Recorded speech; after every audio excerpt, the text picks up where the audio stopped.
پخوا به طالبانو ډېره خواري کوله او یو کتاب پسې به په میلیونو لل او هلته به بیا دیره ووته او د علم شوق هم و خو سهولتونه دومره نو لکه دا اوس چې دي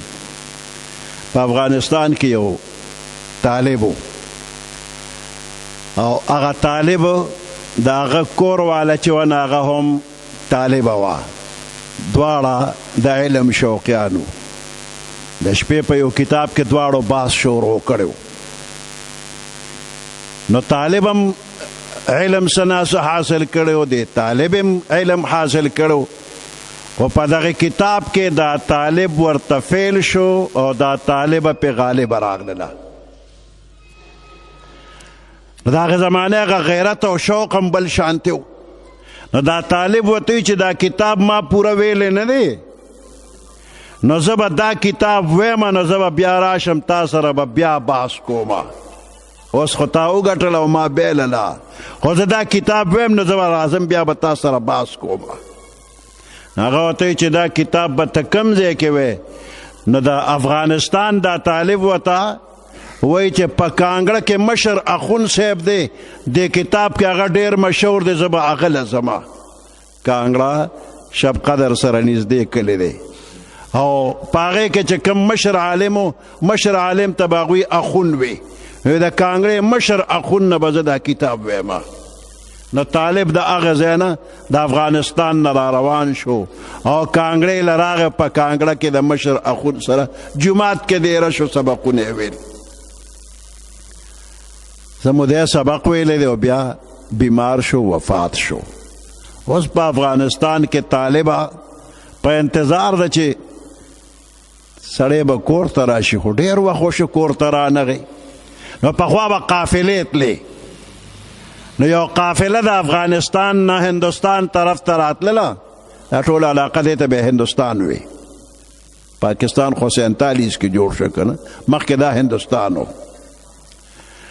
یو قافله راتله نو د طالبې په یو کاغذ باندې ولیکل او د قافلې والا له یې ورکړل چې کانګړې ته لاړ شي نو مشر اخون ته زما دا کاغذ ورکه هغه طالب یې لیکلي چې ای د کانګړې مشر اخونه زما اشنا ته کتاب خلاص که چې راځي نه دا خط چې دی نو قافلې والا راوړو د کانګړې مشر اخون له یې ورکه هغه چې خط وکته نو هغه پوه شو چې طالب خو وفات دی نو هغه د هغې خط په شا ورته ولیکل په اشنا د بوټي زرغونه شو او ته یې په تمه یې چې بیرته به راځي نه قافلې والا له یې دا خط ورکړه چې اشنا خو مړ دی بوټي پې زرغون شوي دي نو قافله هر څونه موده چې سفر کړی دی او افغانستان ته ورسېدل او هغه طالب ته خط میلاو شو نو هغه پوه شو چې طالب خو مړ دی هغې بیا ولیکل چې زما اشنا دی بندیوان که دربار دی بند شه د کانګړې مشر اخونه او بیا د افغانستان نه په تپوس قافلې والا سره بیا راورسېدله او کانګړې مشر اخون نه تپوس وکړه طالب قبر راته وښیه د طالب قبر ته چې را ورسېدل یو آه وکړو هلته کې روح پرواز وکړه هغه هم وفات شوه د طالب او د طالب قبر اوس هم یو ځای دی هلته کې او د کانګړې مشر اخون هم وفات شو هغه ځای کې دی 400 نه شب قدر ته چې ځې لاره کې اوچه وله راشي دغې اوچې ولې سره قبلې اړخ ته دا دواړه قبرونه دي طالب او طالبې پخوا زمانه کې به خلکو دومره محنت کو چې د افغانستان نه دې ځای پورې به یو کتاب پسې راتلل اوس الحمدلله ځای په ځای د قرآن مدرسې دومره دي چې محله په محله هر یو جومات کې چې ګورې نو د قرآن مدرسه به وي نو دا د قرآن دا درسونه دا مدرسې غنیمت وګڼه نن موقع الله درکړې ده او د دې نه فایده واله دا قرآن هم زده که د قرآن علم هم زده که د قرآن په خدمت کې خلک لګیا دي ټوله دنیا کې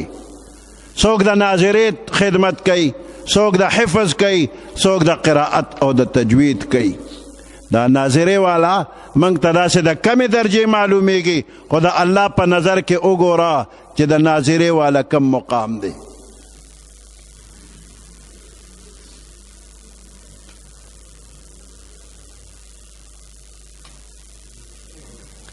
یو حدیث مبارک کې راغلی دی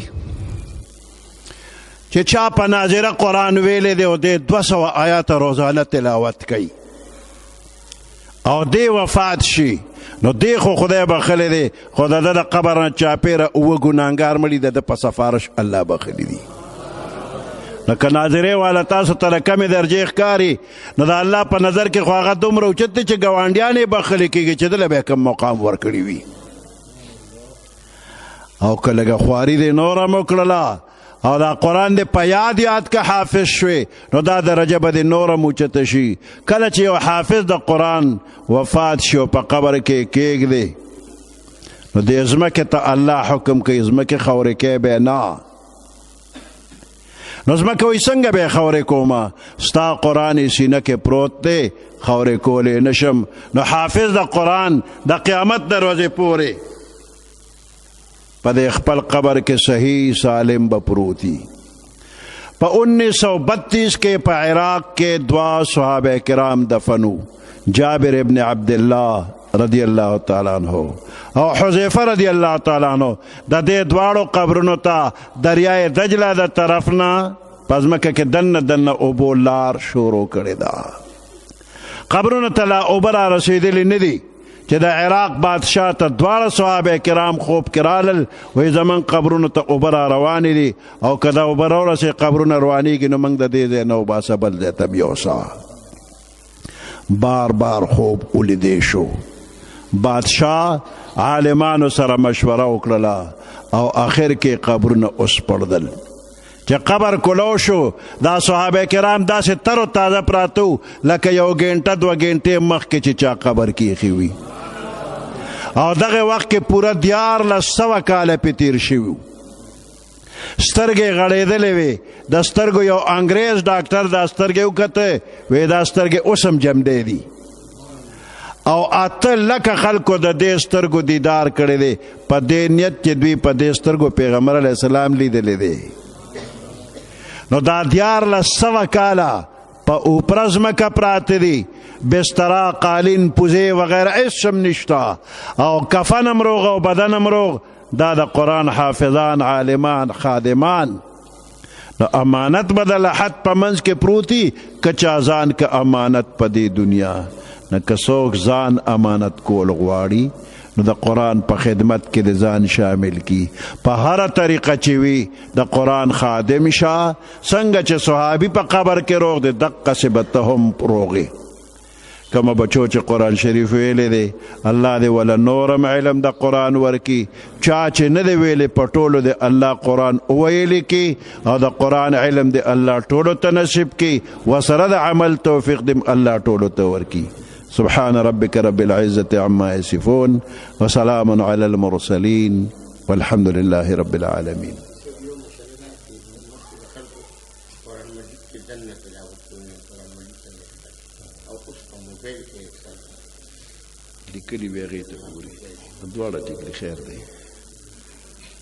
قرآن شریف مخې ته پروتي د هغې نه تلاوت کې هغه ټکي د تخکاري په سترګو وینې په خولې یې وی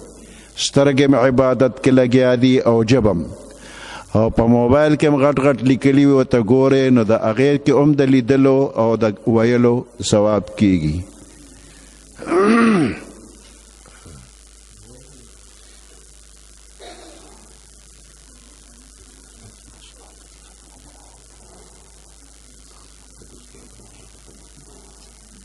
Подделки.